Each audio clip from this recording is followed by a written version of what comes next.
শুভ সকাল, কেমন আছো সবাই? মনির সংসারে আরেকটি নতুন ব্লগে সকলকে স্বাগত জানাই। আশা করছি যে যেখান থেকে ভিডিওটি দেখছো সকলেই খুব ভালো রয়েছো। আজকের দিনটা হচ্ছে বৃহস্পতিবার, আর এখন থেকেই তোমাদের সাথে ভিডিওটা শেয়ার করছি। পুরো ভিডিওটার সাথে থেকো, আশা করছি তোমাদের একটু হলেও ভালো লাগবে। আজকে সকালে অনেকটা কাজই এগিয়ে নিয়েছি। সকালে ঘুম থেকে ওঠার পর তারপর ছেলের ছিল টিউশন, ও তো টিউশন বেরিয়ে গেল, মানে অনেকক্ষণ আগে বেরিয়েছে। তারপর মোটামুটি ঘরে যে সমস্ত টুকটাক কাজগুলো থাকে সেগুলো অনেকটা সেরে নিয়েছি। আর এখন এই যে বাসন কয়েকটাই ধুচ্ছি। ওইদিকে ওর বাবা আসলো ডিউটি থেকে, কালকে তো নাইট শিফট ডিউটি ছিল, তো ডিউটি করে এক্ষুনি আসলো একটু আগেই, এসে নিয়ে চাটা খেয়ে নিয়ে ও এখন ঘুমাচ্ছে। আজকে আবার বলছে যে রাত্রে করে কালকে নাকি ঘুমাতে পারিনি একটু, তো সেই জন্য আসার পর 2-3বার ওই কথাটা বলছে, 10 মিনিটও ঘুমাতে পারিনি, 10 মিনিটও ঘুমাতে পারিনি। যাই হোক, আর আজকে একটু তড়িঘড়ি করে কাজগুলো শুরু করেছি, কারণ আজকে তো বৃহস্পতিবার, তার উপরে আবার বলার রয়েছে শিফট ডিউটি। তো সেই কারণে দুটোই হচ্ছে একটু মানে তাড়াহুড়ো করে আমাকে রান্নাবান্নাগুলো করতে হবে অন্যদিনের থেকে, মানে আজকে একটু তাড়াহুড়ো করতে হবে। সে কারণে বললাম অনেকটা কাজ আগে এগিয়ে নিয়ে তারপর হচ্ছে ভিডিওটা অন করলাম। আসলে দেখো, আমরা যে কিছু কাজ করি না কেন, সংসারের কাজটা কিন্তু আগে আগে সংসারের দায়িত্ব পালন করব, তারপরে বাড়তি অন্য অন্য কাজ, তাই না? তাই ভিডিওটা পরে করলেও হবে, কিন্তু আগে হচ্ছে সংসারের কাজগুলো একটু ছাড়তে হবে। আমরা গৃহিণীরা বাইরে কাজ যতই করে থাকি না কেন, কিন্তু সংসারের দায়িত্ব কিন্তু মানে ঘরের কাজের প্রতি দায়িত্ব আমাদের বেশি। একজন পুরুষ মানুষ হচ্ছে বাইরে কাজ করলে তার কিন্তু ঘরের কাজ খুব একটা না করলেও চলবে, কিন্তু একজন গৃহিণী হচ্ছে যতই বাইরে কাজ করে থাকুক না কেন তারপরেও তাকে কিন্তু ঘরের কাজ করতে হবে। এই যে ধরো এখন যদি অন্য কোথাও যদি অনেকেই আছে, যেমন ঘরের গৃহিণীরাও যে নাইট শিফট ডিউটি করে বা কোথাও বাইরে কাজ করে 8 ঘন্টা 10 ঘন্টা, তো সেখান থেকে এসেও কিন্তু এই যে বাড়িতে এসে যে একবারে শুয়ে পড়বে বা রেস্ট নেবে সেটা কিন্তু হয় না, তাকে কিন্তু আগে সংসারটাকে দেখতে হবে, তারপর হচ্ছে রেস্ট নেওয়ার কথা পরের গল্প। যাই হোক, ওইদিকে বাসনগুলো তো ধোয়া হয়ে গেল, আর বাসনগুলো আজকে অনেকগুলো হয়ে গেছে, কারণ কালকে রাত্রেবেলা মানে সন্ধ্যের পর না ভীষণ গরম লাগছিল, মানে গরম তো ভীষণ পড়েছে, গরমের কথা না বললেই নয়। তো সন্ধ্যাবেলা রুটি করার পর ওই যে ঘরে ফ্যানের তলায় বসেছিলাম, আর বাসন টাসন ধোয়ার কোনো ইচ্ছে মানে হয়নি, তাই সন্ধ্যা থেকে বলতে পারো টুকটাক বাসন মানে তখন থেকেই হয়ে গেছিলো, আর ধুইনি আর কি।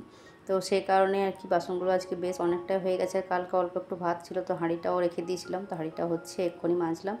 বাকি ওইখানটাতে জল দিয়ে ওইদিকে ঘরটাও মোছা হয়ে গেল। এখন এই যে ঘর মোছা কাপড়টাকে ধুয়ে নিয়ে ভালো করে রেখে দিচ্ছি, আর সাথে করে হচ্ছে এই যে এই পাশটা ঝাঁট দিলাম, ওই দিকটা ঝাঁট দিয়ে পরে এখন এটাকে ধুয়ে রেখে দিচ্ছি। এখন হচ্ছে এই গলিটা ভালো করে ঝাঁট দিয়ে উঠোনটা একটু ঝাঁট দিয়ে নেব, ব্যাস কাজ এখনকার মানে বাসি কাজগুলো শেষ, তারপর হচ্ছে স্নান করতে যাব। তো যাই হোক, এর মধ্যে বলে রাখি, যেসব বন্ধুরা আমার ভিডিওটা দেখছো, দেখার সাথে সাথে ভিডিওটাতে একটা লাইক করে দিও, নতুন বন্ধু হয়ে থাকলে চ্যানেলটিকে সাবস্ক্রাইব করে পাশে থেকো, আর যারা অলরেডি করে দিয়েছো তাদেরকে জানাই অসংখ্য ধন্যবাদ। আর একটা করে কমেন্ট করে অবশ্যই তোমরা কিন্তু জানিও যে কে কোথা থেকে আমার ভিডিওটা দেখছো, ভিডিও কেমন লাগছে, পারলে একটা করে কমেন্ট করে অবশ্যই কিন্তু জানিও। তো দেখো, এই পাশটা হচ্ছে একটু ভালো করে ঝাঁট দিয়ে নিলাম, আর প্রত্যেক দিনই এটা আমি ঝাঁট দিয়ে থাকি। এখানটাতে সিঙ্কের জলটা পড়ে, সেই জন্য মানে এখানটা একটু বেশি মানে শ্যাওলা পড়ে যায় আর কি।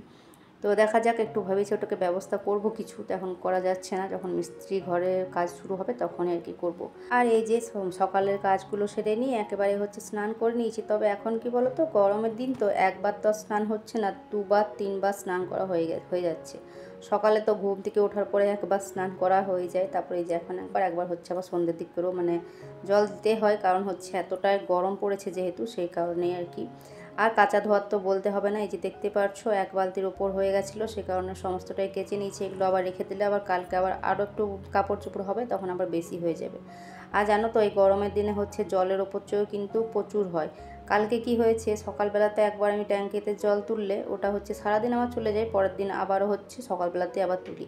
তবে কালকে বিকেল দিক করে জানো তো জল শেষ হয়ে গেছে। আমি তো অবাক হয়ে গেলাম যে এত তাড়াতাড়ি জলটা শেষ হয়ে গেল কী করে। আসলে এই যে 2-3বার করে সবার স্নান করা হচ্ছে, তারপরে হয়তো যে জায়গায় হয়তো মানে মুখ হাত ধুতে হয়তো 1 মগ জলে কাজ হবে, যেটা শীতকালে হয়, তবে এখন যেহেতু গরমটা বেশি তাই মুখ হাত ধুতেও প্রচুর প্রচুর জল নষ্ট হচ্ছে। আর ইলেকট্রিক বিল, মানে পাম্পে যত জল তুলবে, ফ্যান চলছে, মানে নানা রকমের যত মানে জিনিসপত্র চলবে তত তো ইলেকট্রিক বিলেরও ব্যাপার আছে। তো গরমের দিনে কিন্তু দেখবে ইলেকট্রিক বিলটাও কিন্তু বেশি আসে। তো আমার মনে হয় সব দিক দিয়ে কিন্তু গরমের দিনে কিন্তু খরচাটাও খুব বেশি হয়, তাই না? তোমাদের কি মতামত অবশ্যই কিন্তু কমেন্টের মাধ্যমে জানিও।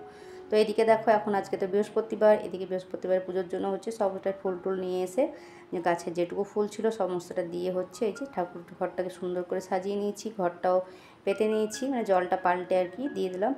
আর এই যে পুজো কমপ্লিট করে তুলসী মন্ত্রের জল দিয়ে শঙ্খটা বাজিয়ে নিচ্ছি।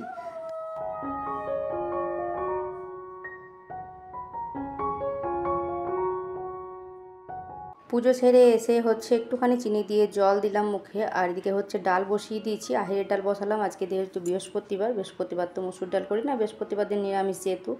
তো যাই হোক, ওইদিকে আহেরের ডাল বসালাম আর কয়েকটা আলু দিয়ে দিয়েছি ওর সাথে। এদিকে ভাতের জলটাও গরম হয়ে গেছিলো, চালটা দিয়ে নিলাম। আর আজকে মুড়ি খাওয়ার জন্য আর কিছু বানাইনি, কারণ কালকে অল্প একটু সোয়াবিনের তরকারি, একটা আলু সেদ্ধ ছিল, তো ওটা দিয়ে আর কি শুভকে বললাম খেতে, তো শুভ শুধুমাত্র আলু সেদ্ধটা দিয়ে খাচ্ছে। আর আমি আমার একার জন্য আর কি বানাবো, তাই হচ্ছে ছাতু দিয়েই খাচ্ছি। তবে খুব একটা ছাতু দিয়ে মুড়ি খেতে আমার একদমই ভালো লাগে না, তো ওই অল্প একটু নিয়েছি ছাতু আর শুকনো শুকনো করে এভাবে খাচ্ছি। হালকা একটু জল নিই, খুব বেশি জল দিয়ে ওই যে ছাতু দিয়ে বেশি করে মেখে খেতে আমার একদম ভালো লাগে না। তবে একটা সময় এমন গেছে জানো তো, যখন ছাতুটা মানে প্রত্যেক দিনে বলতে পারো যে ছাতু দিয়ে মুড়ি খেতে হতো, প্রত্যেক দিনই মানে মুড়ি জলখাবার যিনি মানে করবার খুব কমই হতো, আলু সেদ্ধ বলো বা অন্য কিছু খুব কমই হতো, ছাতুটাই বেশি খেতে হতো যখন হচ্ছে জয়েন্ট ফ্যামিলিতে থাকতাম তখন। তবে ভালো না লাগলেও তখন কিন্তু খেতে হতো ওটাই। যাই হোক, ওইদিকে জলখাবার খাওয়ার পর এদিকে হচ্ছে এই যে ভাতটা একবার বন্ধ করে দিয়েছিলাম, তো বন্ধ করার পর এখন হচ্ছে সবজিপাতিগুলো বানালাম। সবজি বলতে আজকে করবো হচ্ছে পটল ভাজা, সাথে অল্প একটু আলু ভাজা করবো ছেলের জন্য, এই একটা আলু বানিয়ে নিয়েছি। আর ওদিকে একটা আম নিয়ে এসেছিলো, শুভ সকালে টিউশন গেছিলো, তো টিউশন থেকে যাওয়ার সময় ওকে বলে দিয়েছিলাম তো যে একটা আম পেলে আর কি নিয়ে আসতে, তো আমটাই নিয়ে এসেছে। তো আমটা শশা ছিল না, শশা নিয়ে এসেছিলো, তো আমটা বানালাম চাটনি করার জন্য। আর এদিকে হচ্ছে পটল ভাজা, আলু ভাজা, আর হবে পোস্ত, আলু পোস্তই হবে, আলু আর একটা টমেটো রয়েছে সেটাই। তো এদিকে ডালটা হয়ে গেছে, ওদিকে পটলটা ভাজতে বসিয়েছি, ওটা ভাজা হতে হতে এদিকে বললাম ডালটা নামিয়ে নিতে। এই যে ডালের সাথে 4টা আলু দিয়েছি, তো এই আলুগুলো হচ্ছে রাত্রের জন্য না একটু তরকারি করে রেখে দেবো, কারণ গরমের দিনে বুঝতেই পারছো না, আমি এমনিতেও তরকারিটা রাত্রে করে রেখে দিই, কারণ রাত্রে রুটি করাটাই এত অস্বস্তিকর হয়ে যাচ্ছে যে তরকারি করতে গেলে আরও অস্বস্তিকর হবে। দিনের বেলাতে তাও মোটামুটি ঠিক আছে, কিন্তু রাত্রের দিক করে না গরমটা আরও যেন বেশি লাগে। আসলে সারাদিন এই যে রোদের তাপে ঘর দুয়ার তো রোদের তাপে মানে একদম গরম হয়ে থাকে, তখন কিন্তু রাত্রের দিকে আরও বেশি গরমটা লাগে। আর এদিকে গাছের পাতা তো একদমই নড়ছে না একটাও। অন্য সময় হয়তো আমার রান্নাঘরে কাজগুলো করতে অতটাও মানে অসুবিধা হয় না, একটু হাওয়া দিলে না রান্নাঘরটাতে বেশ সুন্দর হালকা হাওয়াটা আসে, জানলা দিয়ে এদিকে দরজাটা খোলা থাকে, এদিক দিয়ে হাওয়াটা বেশ ভালো আসে। কিন্তু ওই কদিন থেকে গাছের পাতাও একেবারে নড়ছে না। তো এদিকে ভাতটাও হচ্ছে হয়ে গেছিলো, ভাতটাকে নামিয়ে নিয়েছি।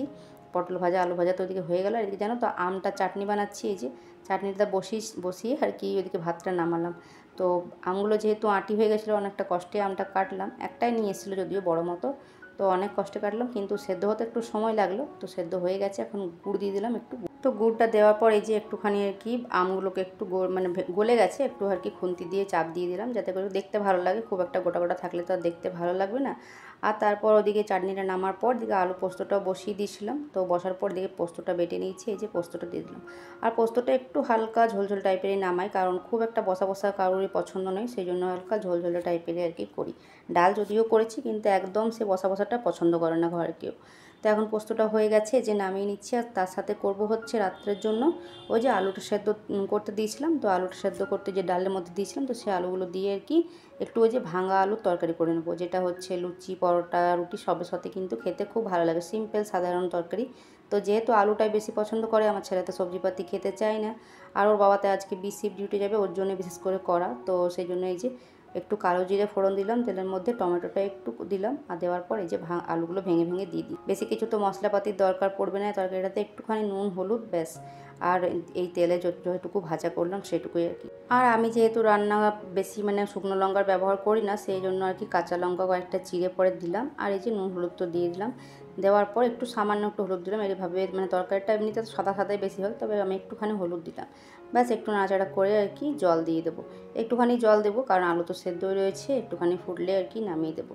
একটুখানি ধনে পাতা বা মেথি পাতা থাকলে খুব বেশি ভালো হতো, তবে নেই। কি জানো তো, মেথি পাতাটা আগে আনতাম, তবে বেশি দিন আবার থেকে গেলে দেখেছি কীরকম যেন ছোটো ছোটো পোকা হয়ে যায়, সেই জন্য আর তখন থেকে আনাই না। তো এই তরকারিটা এদিকে 2 ফুট ফুটুক, ততক্ষণে হচ্ছে এই যে রান্নাবান্নাগুলো নামিয়ে নিই, একটা দুটো নামিয়ে রেখেছি নিচে, বাকিগুলো হচ্ছে নামিয়ে নিই। এদিকে ওর বাবা উঠলো, উঠে এখন গেল হচ্ছে স্নান করতে, তো যতক্ষণে স্নান করছে ততক্ষণে কিন্তু আমার রান্নাঘরের এই যে সমস্ত কাজগুলো টুকটাক হয়ে যাবে। তরকারিটা এই যে নামিয়ে নিলাম, আর দেখো তরকারিটা কিন্তু দারুণ হয়েছে দেখতে।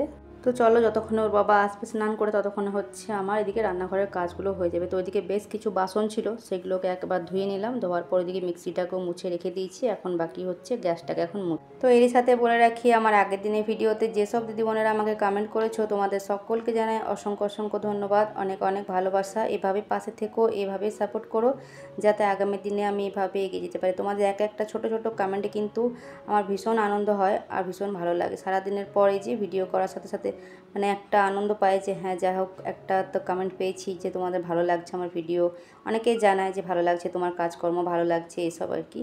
তো কমেন্টটা পেয়ে কিন্তু খুব বেশি ভালো লাগে। তো এদিকে আমার গ্যাসটাও মোছা হয়ে গেছে, ওইদিকে বেশ কিছু বাসনগুলো আরও কয়েকটা ছিল সেগুলো ধুয়ে নিয়েছি। এদিকে ওর বাবা চলে এসেছে, ওদেরকে হচ্ছে ওর বাবাকে আর মেয়েকে দুজনকে খেতে দিয়ে দিয়েছি।